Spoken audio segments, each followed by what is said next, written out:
అతిపెద్ద ఆర్థిక వ్యవస్థ అమెరికా మాంద్యం అంచున ఉందని ప్రముఖ credit rating agency Moody's chief economist Mark Zandi హెచ్చరించారు. ప్రస్తుతం 2.7% ఉన్న వార్షిక ద్రవ్యోల్బణం రేటు వచ్చే ఏడాది నాటికి 3% దాటి 4%కి చేరువయ్యే ప్రమాదం ఉందని జాండీ అంచనా వేశారు. ఇక నిత్యావసరాల ధరలు విపరీతంగా పెరిగిపోతాయని, ఉద్యోగాలు పోతాయని తెలిపారు. ఇక టారిఫ్స్ పెంచడంతో అమెరికన్ కంపెనీలు నష్టపోతాయని వెల్లడించారు. గతంలో 2008 నాటి ప్రపంచ ఆర్థిక సంక్షోభాన్ని ముందుగానే అంచనా వేసి తొలి ఆర్థికవేత్త జాండీని. ఇక తాజా విశ్లేషణ ప్రపంచవ్యాప్తంగా ఆందోళన కలిగిస్తోంది. వివిధ రాష్ట్రాల ఆర్థిక గణాంకాలను పరిశీలించిన మీదట ఈ నిర్ధారణకు వచ్చినట్టు ఆయన తెలిపారు. దేశ జీడీపీలో 5వ వంతు వాటా కలిగిన కాలిఫోర్నియా, న్యూయార్క్ వంటి పెద్ద రాష్ట్రాలు నిలకడగా ఉండడం వల్ల జాతీయ ఆర్థిక వ్యవస్థ ఇంకా పూర్తిగా కుప్పకూలలేదని ఆయన అభిప్రాయపడ్డారు. 2025 జులై నాటికి అమెరికా వినియోగదారుల వ్యయం గత ఏడాదితో పోలిస్తే ఏమాత్రం పెరగకపోవడం 2008-9 సంక్షోభం తర్వాత ఇంతటి బలహీనమైన పరిస్థితిని చూడలేదని ఆయన గుర్తు చేశారు.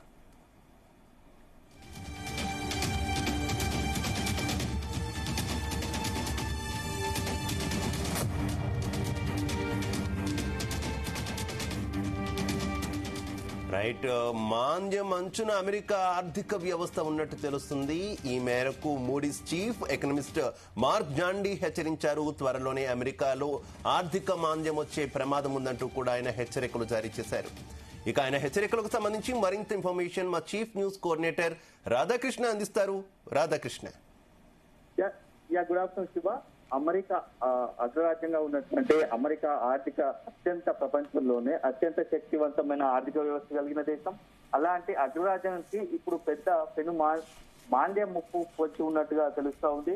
ఎందుకంటే అలాంటి సంకేతాలు అందాయని చెప్పేసి ఆర్థిక మాంద్యం అంచున అమెరికా ఉందని చెప్పేసి ప్రముఖ ఈ credit rating agency Moody's chief economist ఉన్నటువంటి, అంటే వరల్డ్ లోనే నంబర్ 1 ఎకనామిస్ట్ గా ఉన్నటువంటి మార్క్ జాండీ కొంత అలర్ట్ చేస్తున్నారు, కొంత వార్నింగ్ ఇస్తున్నారు. సో మొత్తానికి అయితే ప్రస్తుతం 2.7% ఉన్నటువంటి అమెరికా వార్షిక ద్రవ్యోల్బణం రేటు వచ్చే ఏడాది నాటికి 3% లేదా 4%కి చేరువయ్యే ప్రమాదం ఉందని జాండీ అంచనా వేశారు. సో జాండీ అంచనా వేస్తున్నారు. సో దీనివల్ల నిత్యావసర ధరలు విపరీతంగా పెరగడం, అదే సందర్భంలో అనేక మంది ఉద్యోగ అవకాశాలు గల్లంతవడం, ఉద్యోగస్తులకు ప్రమాదం, అంటే ఉద్యోగాలు పోయే ప్రమాదం ఉందని చెప్పేసి కూడా హెచ్చరిస్తున్నారు. సో ప్రస్తుతానికైతే అమెరికా అగ్రరాజ్యంగా ఉన్న అధ్యక్షుడు డొనాల్డ్ ట్రంప్ తీసుకుంటున్న నిర్ణయాలు కూడా ప్రపంచ వ్యాప్తంగా అనేకమైనటువంటి గందరగోళానికి, అనేకమైనటువంటి ఆందోళనకు కారణమవుతోంది. సో ఇలాంటి పరిస్థితుల్లో ఇప్పుడు అంటే ఇతర దేశాలకు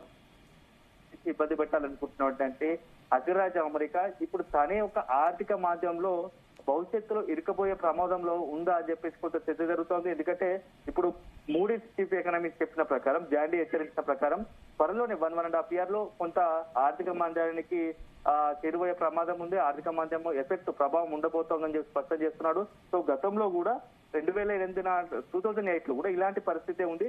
సో అప్పుడు ప్రపంచంగా ఆర్థిక సంక్షోభాన్ని ముందుగానే జాండీ విశ్లేషించారు. సో అప్పుడు కూడా ఆయన చెప్పినట్టుగానే కొంత ఆర్థిక మాంద్యం ఏర్పడింది. సో ఇప్పుడు ప్రస్తుతం మరొకసారి అమెరికాకు అలాంటి పరిస్థితి ఉండడంతో కొంత అమెరికాలో చాలా ఒకమైనటువంటి జాండీ విశ్లేషణతో ఒక ఆందోళన నెలకొందని చెప్పవచ్చు. ఎందుకంటే ప్రధానంగా ఎవరైతే డొనాల్డ్ ట్రంప్ తీసుకుంటున్న నిర్ణయాలు కావచ్చు మొదటి నుంచి కూడా చాలా వివాదాస్పదం అవుతున్నాయి.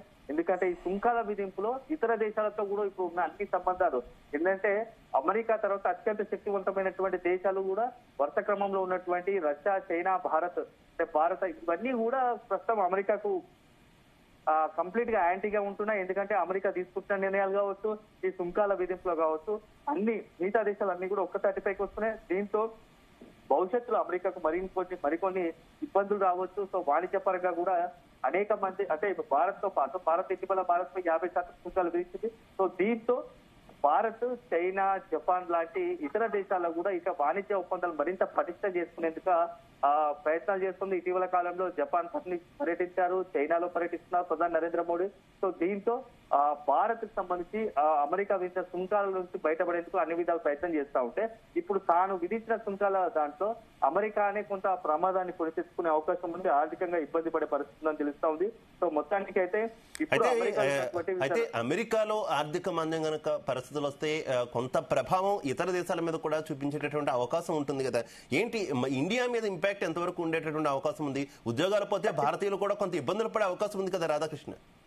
ఖచ్చితంగా, ఎందుకంటే మనకు మెజార్టీగా సాఫ్ట్వేర్ సంబంధించి మేజర్ ప్రాబ్లం ఏర్పడే అవకాశం ఉంది. ఎందుకంటే మనకు ఇండియన్ సాఫ్ట్వేర్ సంబంధించి మెజార్ ప్రోగ్రామ్ అంతా కూడా అమెరికా నుంచే కాబట్టి ఆ అమెరికాకు సంబంధించి అక్కడ ఆర్థిక మాంద్యంగా ఏర్పడితే అనేక మంది సాఫ్ట్వేర్ ఉద్యోగుల పైన కూడా ఇక్కడ ప్రభావం చూపే అవకాశం ఉంటుంది. దీంతో పాటు ఫార్మా కావచ్చు ఇతర రంగాలపైన కూడా కొంత ప్రభావం చూపే అవకాశం ఉందని నిపుణులు అంచనా వేస్తున్నారు. సో ప్రస్తుతానికైతే జాండీ చెప్పిన దాని ప్రకారం రాబోయే సంవత్సరాల కాలంలో ఇలాంటి పరిస్థితులు ఏర్పడబోతున్నాయని తెలుస్తోంది. సో అతని అంచనా ప్రకారం వివిధ రాష్ట్రాలకు సంబంధించిన ఆర్థిక గణాంకాలను కూడా పరిశీలించిన తర్వాతే ఈ నిర్ధారణకు వచ్చినట్టు తెలుస్తుంది. సో మొత్తంగా కూడా అమెరికా దేశ జీడిపిలో 5వ వంతు వాటా కలిగినటువంటి కాలిఫోర్నియా, న్యూయార్క్ వంటి పెద్ద రాష్ట్రాలు మాత్రం కొంత నిలకడగా ఉండడం మాత్రం ఇది వల్ల జాతీయ ఆర్థిక వ్యవస్థ ఇంకా పూర్తి కుప్పకోలేదని, అంటే ఆ రెండు రాష్ట్రాల వల్ల కాలిఫోర్నియా, న్యూయార్క్ వంటి రాష్ట్రాల వల్ల పెద్ద రాష్ట్రాల వల్లనే అక్కడ ఆ దేశ ఆర్థిక వ్యవస్థ కాస్త అంటే సర్వైవ్ అయ్యేటట్టుంది, అంటే కుప్పకపోవడానికి కారణం అని చెప్తున్నారు.